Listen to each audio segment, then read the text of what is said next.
É pro. Página 36, Tamires. Na questão, lá na página 37, só que a resposta está na página 36, pessoal. A gente começando aqui uma aula de português com os alunos do 5º ano da Escola Pequeno Cidadão. Por enquanto estão presentes o Riquelme e Tamires. Na questão 1 do módulo 2, que a gente vai estar corrigindo na página 36 até a 38, tem assim, ó, a pergunta. A questão 1 de interpretação escrita. Tem assim: sublinhe no poema Gente Grande os versos que apresentam as lembranças da infância da pessoa que fala no poema. Então, a gente vai ver isso aqui cá no poema, né? Lá na página 36. Então, vai ter aqui, ó, logo na primeira estrofe, que é a maior, então vai sublinhar o primeiro verso. Gangorrar nas folhas da bananeira era tão bom, né? Então, vai sublinhar essa parte aqui primeiro, né? Primeiro verso da primeira estrofe. Aí depois o terceiro verso. Chupar manga lá nas grimpas da mangueira era uma beleza. Então vai sublinhar também essa parte. Vão corrigindo aí, tá, pessoal? Aí vai ter o quarto verso, não. Aí o quinto, rapar o tacho de goiabada era ótimo. Então vocês vão estar sublinhando essa parte aí. Aí depois essa aqui, não. Deixa eu botar aqui, Kyla entrou. Aí depois, mas quem come a rapa fica burro, essa aqui não. É só das lembranças da infância. Que delícia um bolo saído do forno. É que vai subir a parte, né? Essa aqui não, mas bolo quente dá dor de barriga não. Aí a lembrança da infância. Beber água na bica e andar de pé no chão. É aqui vai sublinhar. Depois, enche a barriga da gente de bichinhos, não. Aí tem que beleza as manhãs de inverno, a geada. Essa parte vai ter que ser sublinhada. Vocês estão conseguindo enxergar daí o que tem que ser sublinhado, pessoal? Não, pro. Não? Não. Não Tu tá. se... Aqui tá sublinhado o texto aqui, ó, na tela. Ah, isso aí tudo até cá embaixo? Não. Ó, primeiro verso é para ser sublinhado. Ah, menos barriga em alguma coisa aqui. Ó, primeiro verso cá em cima, ó. Gangorrar nas folhas de bananeira era tão bom. Essa aqui é para ser sublinhado. Aí depois o terceiro, chupar manga lá nas grimpas da mangueira era uma beleza. Terceiro verso é para ser sublinhado. O quarto verso não, né? Aí depois o quinto verso, rapar o tacho de goiabada era ótimo, vai ser sublinhado, né? Aí depois vem aqui o próximo, mas quem come a rapa fica burro? Não, esse aqui não é para sublinhar. Aí depois, que delícia um bolo saído do forno. Essa parte aqui é para ser sublinhada, né? Aí, mais bolo quente dá dor de barriga, aqui não sublinha. Aí depois vem beber água na bica e andar de pé no chão. Essa aqui é para ser sublinhada aqui, ó, que é lembranças da infância da pessoa que está falando no poema. Aí enche a barriga da gente de bichinhos? Não, não é para sublinhar essa parte. Aí depois, que beleza as manhãs de inverno, a geada. Essa parte aqui é para ser sublinhada, ó. Que beleza as manhãs de inverno, a geada. Isso aqui é a questão 1 que a gente está corrigindo. Aí depois vamos descer aqui um pouco. Mas é perigoso ficar resfriado? Não. Aí essa parte que tá aqui, ó, de junto do potinho aqui, com um negócio aqui vermelho, né? Amassar barro é tão bom, essa parte aqui é para ser sublinhada assim. Mas a terra é muito suja? Não. Né? Aí depois vem a segunda estrofe. A segunda estrofe, pessoal, não vai ter nada para sublinhar, porque fala já da pessoa adulta. Foi assim que aprendi a ter medo, foi assim que virei gente grande. Então, vocês sublinham aí. Vocês conseguiram ver aí para poder sublinhar tudo? Sim. Tamires e Kyla. Vou para a página 37, então, tá? Então, vamos lá. Vamos lá, pessoal. Vocês estão com a cara de sono, parece que acordou agora. Pro. Vamos lá, pessoal. Na questão 2 tem assim, ó. Assinale a alternativa correta a respeito do poema Gente Grande. A alternativa aqui fala primeiro, expressões como era tão bom, era uma beleza e era ótimo, mostram que essas lembranças da infância eram boas. Quando a pessoa que está falando no poema fala assim que era uma beleza, era tão bom, era ótimo, fala que as lembranças da infância dessa pessoa eram boas, verdadeiro aqui, não? Com certeza. Uhum. E a próxima, a pessoa que fala no poema virou gente grande, mas nunca aprendeu. Essa aqui não é, porque lá no final, na segunda estrofe, a pessoa fala que quando se tornou adulta, foi que ela começou a ter medo, né? Ela aprendeu a ter medo. Questão 3, vamos lá. Questão 3 tem assim: cada linha de um poema é chamada verso e o conjunto de versos forma estrofe. Indique nos quadrinhos a seguir a quantidade de versos e estrofes do poema Gente Grande. Então, quantos versos ao todo tem lá aquele poema que é cada linha, pessoal? Quantos versos possui? Deixa eu ver. Vocês contaram lá quantos versos possui lá? Só que tá sublinhado? Não, quantos versos todos? Quantos versos tem? 2. Não, não é estrofes, não. Estrofes é cada bloco daquele separado. Vai ter duas estrofes aqui, ó. Duas estrofes aqui, ó, que já tem escrevido. E versos... 16 versos, prof. Oi? 16. 16 versos. Então, ó, 16 versos, Riquelme, versos é cada linha escrita, viu? Então, 16. Estrofes, duas estrofes. Vamos aí para a página 38. Então, 16 versos no primeiro quadro e duas estrofes no segundo. Ah, tá. Eu pensava que era em ponto, pro. Não, cada bloco daquele separado é estrofe. São duas, né? Então, versos é cada linha escrita. Questão 4 tem assim, ó, pessoal. Rima é a semelhança sonora no final ou no meio de diferentes versos, né? Releia o poema Gente Grande e responda: esse poema apresenta rimas? Sim ou não, pessoal? Qual poema vai ter rimas mesmo? Vocês encontraram Não. palavras que têm rimas? Não. Não vai ter rimas, não.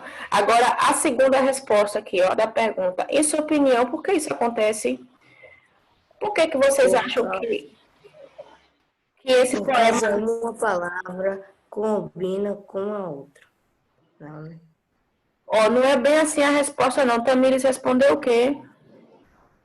Não, porque nem todos os poemas têm rimas. Isso. Agora, esse tem aí, Tamires, tu coloca acento circunflexo.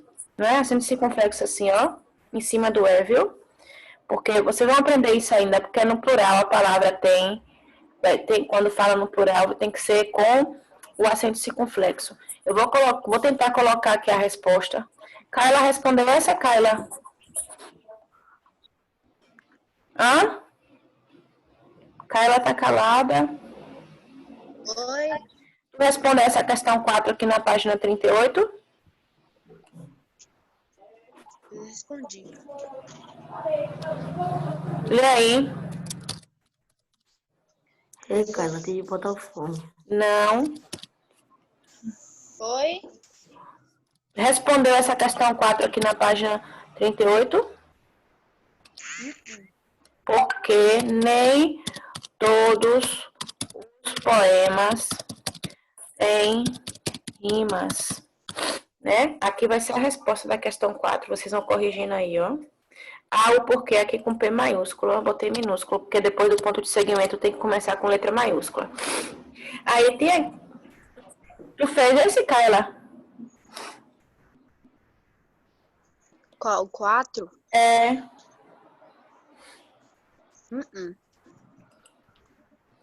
Aí, pessoal, tem uma explicação aqui. Um poema é um texto que trabalha a linguagem de um modo especial. É escrito em versos, né, que cada linha, né, e organizados em estrofes, né, que é cada bloco daquele separado. E pode ou não apresentar rimas. Então, vamos lá para a questão 5. A questão 4, para quem está corrigindo aí, tá na tela, certo? Então, tem assim, releia a questão 5, os 4 primeiros versos do poema. Eu vou subir aqui, mas de forma que vocês conseguem enxergar ainda 4. Aí o primeiro verso tem, nessa parte azul, gangorrar nas folhas da bananeira era tão bom. Segundo verso, mas muito perigoso. O terceiro, chupar manga lá nas grimpas da mangueira era uma beleza. E o quarto verso, mais perigoso. Deixa eu colocar aqui que Felipe entrou na aula agora. Felipe, a gente já está corrigindo já a página 30, e 8 já, viu, Felipe? Não sei se ele tá me ouvindo. Aí as outras aqui, depois, se tu quiser, eu mando o print das primeiras páginas. Aí, pessoal, tem assim, ó. Letra A, da questão 5. Que palavra desse trecho apresenta a ideia de oposição? Quer dizer, vai falar de uma coisa, depois vai falar que é o contrário. Vocês respondem isso aí? Muito. Ó, não é muito, ó. Vou ler para vocês. Ó, gangorrar nas folhas da bananeira era tão bom, mas muito perigoso. Qual é a palavra que vai dar a ideia contrária aqui para o primeiro verso para o segundo? Mais. Então, ó, aqui está a resposta, ó, a palavra mais, né? Vou colocar aqui, se vocês não estiverem enxergando, eu vou colocar aqui o texto para vocês. Aqui, ó. Vou botar aqui maiorzinho. Né? A palavra, entre aspas, né? Mas, né? Que vai dar a ideia como se fosse falando ao contrário. Letra B, assinale quais das palavras a seguir apresentam o mesmo sentido da palavra que você respondeu na questão A. Então, tem 3 palavras aqui, 2 têm o mesmo sentido, o mesmo significado de mas, né? Que dá a ideia contrária. Quais são? Quem marcou aí? Porém e... Hã? Porém e contudo, viu, pessoal? É porém e contudo, viu? Que é para marcar. Porém e contudo. Viu? Vai ser essa aqui, porém, também contudo. Por que não? Porque dá a ideia de explicação. Porém, dá a ideia assim contrária, que fala uma coisa, né? Mas, porém, né? É igual tivesse aqui no primeiro verso e no segundo. Gangorrar nas folhas da bananeira era tão bom, porém muito perigoso. Se você colocar contudo também fica o mesmo sentido. Gangorrar nas folhas da bananeira era tão bom, contudo muito perigoso. Também, todos dois dão a ideia contrária, essas duas palavras. Porém e contudo, certo? Então, vamos aqui para a próxima questão. Deixa eu ver aqui. Aqui já acabou já a atividade. Ó, pessoal, vou aqui na explicação, aqui embaixo. Os versos de um poema que não seguem uma métrica regular, ou seja, que variam na quantidade de sílabas poéticas e por isso são mais compridos ou mais curtos que os outros, são chamados versos livres. Carla acompanhou desde o início, Carla? Então, pessoal, aqui a gente vai estar falando sobre outro assunto que é de variação linguística geográfica. Então, variação, vocês sabem o que significa essa palavra aqui, variação? Significa mudança. Linguística vem de língua. E geográfica fala das diversas regiões do Brasil. Então, significa o quê? Mudança do modo de falar em várias regiões do Brasil. Então, a depender de cada região, de cada estado, as pessoas vão usar palavras diferentes, né? Então, vou explicar aqui para vocês. Primeiro, eu vou ler aqui e vou dar exemplos, né? Tem gaúchos, paulistas, mineiros, baianos, cearenses, todos falam a mesma língua, né? Todos aqui no Brasil falam a língua portuguesa do Brasil, não é isso? Mas cada um tem o jeito próprio de se expressar ou pronunciar palavras ou frases. Além disso, o uso de palavras ou expressões para se referir a algo também pode variar dependendo do lugar.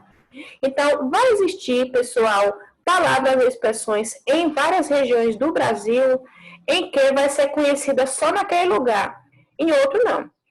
Por exemplo, ó, em Curitiba, estojo escolar é penal. Então, a gente chama aqui estojo, né? Que guarda o material escolar, lápis, caneta, borracha, né? Etc.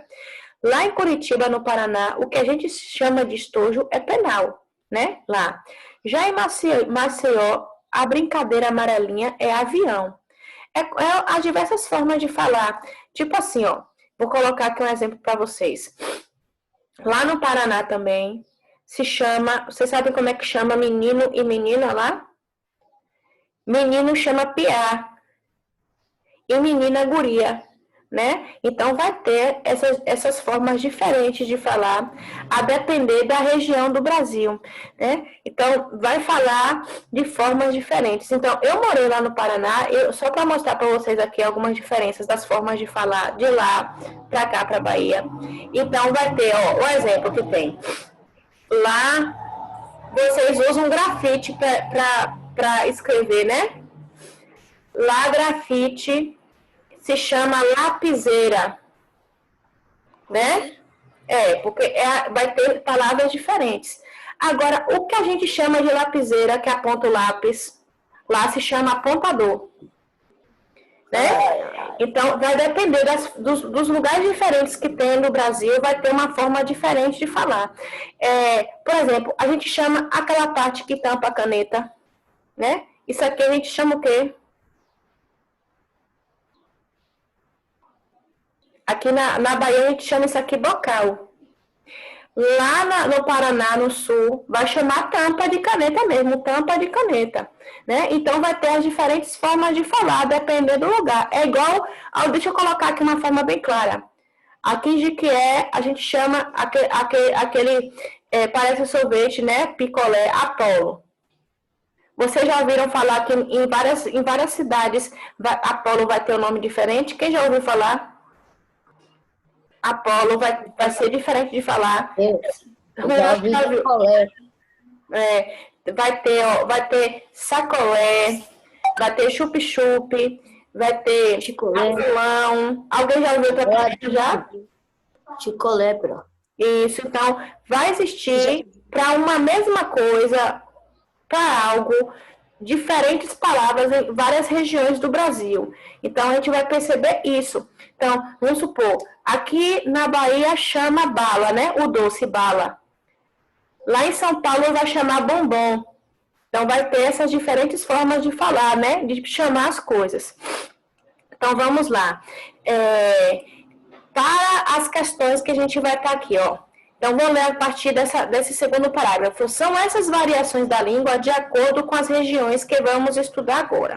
Questão 1 tem assim, releia o trecho do poema Gente Grande. Aí tem aqui, ó, vocês podem acompanhar a leitura pelo livro de vocês aí, tá bom? Tem aqui nessa parte azul. Chupar manga lá nas grimpas da mangueira era uma beleza, mas muito perigoso. Rapar o tacho de goiabada era ótimo, mas quem come a rapa fica burro. Então, ó, tem a palavra grimpas destacado lá, cá no primeiro verso. No terceiro tem rapar e no último verso rapa, né? São 3 palavras. Aí na letra A tem associa as palavras grimpas, rapar e rapa aos sinônimos delas. Vocês lembram o que significa sinônimo na língua portuguesa? Sinônimos são palavras que têm o mesmo que significado, né? Então, tem aqui, escreva nos espaços adequados. Então, tem raspar, raspa e copa, cume ou topo. Então, ó, lá nas grimpas da mangueira, grimpas, vai ser o que aqui, ó? Raspar, raspa ou copa, cume ou topo. Aí você vai associar, né, as palavras para escrever aqui. Rapar, o tacho. Rapar significa o quê? Raspar, raspa, ou esse outro aqui, copa, cume ou topo. E rapa, ó, quem come a rapa da panela, né? Vai ser raspar, raspa, ou copa, cume ou topo. Vocês vão associar e vai escrever aqui a palavra que nesse trecho do poema vai ter o mesmo significado dessas que estão aqui embaixo. Vocês conseguiram entender, né? Então, vamos lá. Ó, na próxima, que é a letra B, tem pinte as palavras que você usa na região onde você mora. Então, olha só, pessoal, aqui tem os quadros com as palavras. E você vai pintar somente aqueles que vocês conhecem, né? Que usa aqui em Jequié, na Bahia, né? Copa, né? E você conhece. Cume, topo, grimpa, raspar, raspa, rapar e rapa. Vocês vai. Essa aqui é pessoal, aquelas que vocês realmente conhecem e sabem que usa. Aqui no Nordeste, na Bahia, em Jequié, né? Aí tem aqui, aqui embaixo, a palavra grimpa é um exemplo de termos usados apenas em determinadas regiões do nosso país. Ou seja, ela não é usada por todos os brasileiros. Grimpa, pessoal, é uma palavra que a gente não usa, né? Grimpa vai ter um significado que vocês vão ver aqui, ó, na questão 1, né? Grimpas da mangueira, né? Mangueira, você sabe que é alto, você vai saber mais ou menos o que é grimpas, né? De acordo com o que está aqui na questão. Grimpa a gente não usa aqui. Na página 41, temos assim, ó, os diferentes usos, eu estou lendo essa parte rosa aqui, de algumas palavras e expressões da nossa língua, conforme a região, são chamadas variedades linguísticas geográficas. Aí tem aqui, ó, um exemplo aqui, é do sotaque. Eu creio que vocês acham até diferente, engraçado o sotaque em cada região do Brasil, né? Então, a gente não percebe o sotaque que a gente usa, né? Do baiano, do jiqueense. Mas nós temos o sotaque, que é a forma que nós pronunciamos as palavras, né? É diferente. Então, tem assim, ó, vou ler aqui para vocês essa parte amarela. A pronúncia também pode variar de acordo com a região. A letra R da palavra porta, a gente fala porta, né? Por exemplo, é pronunciada de formas diferentes em algumas cidades, como São Paulo, Rio de Janeiro, Belo Horizonte e Recife. Essa diferença de pronúncia é chamada sotaque. Quem já ouviu alguma pessoa lá de São Paulo falar porta? É igual a gente falar aqui? Não. Não, é porta. Quem foi que falou aí? Eu, Riquelme. Então, isso aí é o sotaque, né? Então, a forma de pronunciar as palavras ou algumas letras é diferente em cada região. E essa forma de pronunciar as palavras é chamada de sotaque. E isso também é uma variação linguística geográfica, né? É igual você falar assim, ó, a gente fala as palavras, né? Igual quando a gente aprende leitura na escola, algumas palavras no final a gente escreve com O, mas a gente lê com som de U, né? Tipo soldado. Soldado a gente sabe que termina com O no final. Mas nós que somos baianos, a gente pronuncia U, soldado, né? Tem algumas regiões do Brasil, né? Principalmente o sul do Brasil, lá em São Paulo, que é região sudeste do Brasil, eles pronunciam soldado, com O mesmo, soldado, né? Então, isso aí vai ser uma forma de pronunciar diferente, né? Tipo assim, alguém que termina a palavra com E, né? O nome da palavra, né? Vamos supor assim, Daniele, a gente fala Daniele, com som de I no final, né? Aí nas regiões sul do Brasil e sudeste, eles falam Daniele. Tem realmente a pronúncia de falar com E, da forma que o E mesmo é escrito, né? No final da palavra. Tudo isso é variação linguística, geográfica, cada região, né? De diferentes regiões do Brasil. Isso aí vai se chamar sotaque, que também é uma forma diferente de falar, que é a variação linguística geográfica.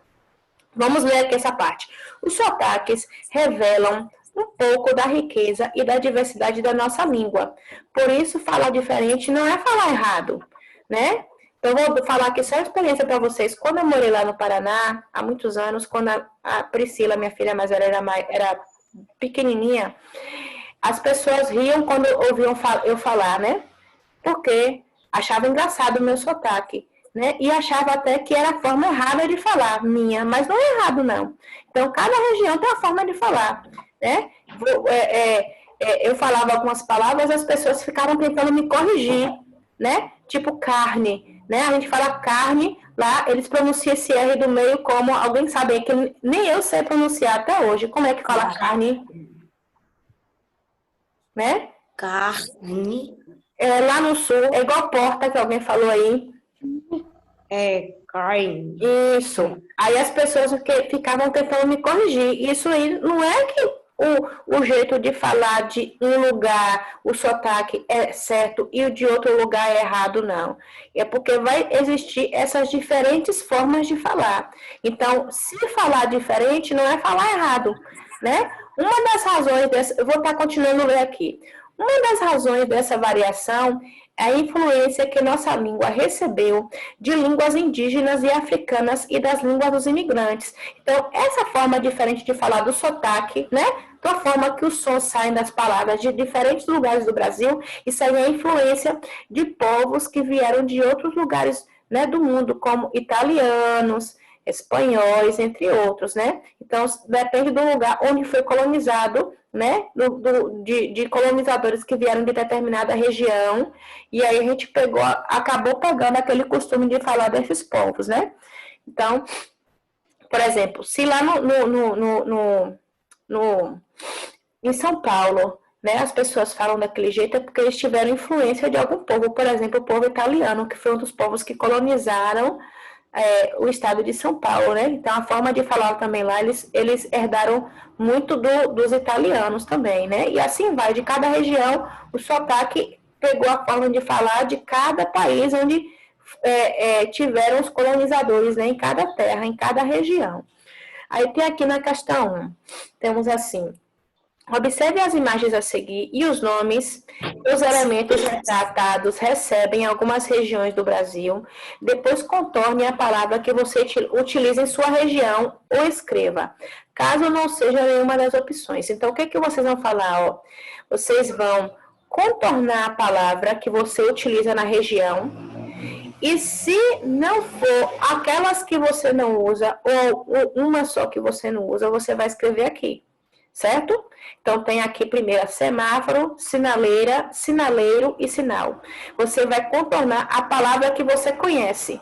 E se for uma ou mais que você não conhece, você vai escrever. Então, entendeu, né? Circular a que conhece, a que usa, e escrever a que não usa, ou aquelas que não usa. Então, aqui tem pipa, papagaio, pandorga e quadrado. Mesmo que vocês conhecem, né, o significado, mas vocês vão circular aquelas que usa aqui, né, no estado da Bahia, em Jequié. Aí a próxima aqui tem rotatória, rótula, redondo e rotunda.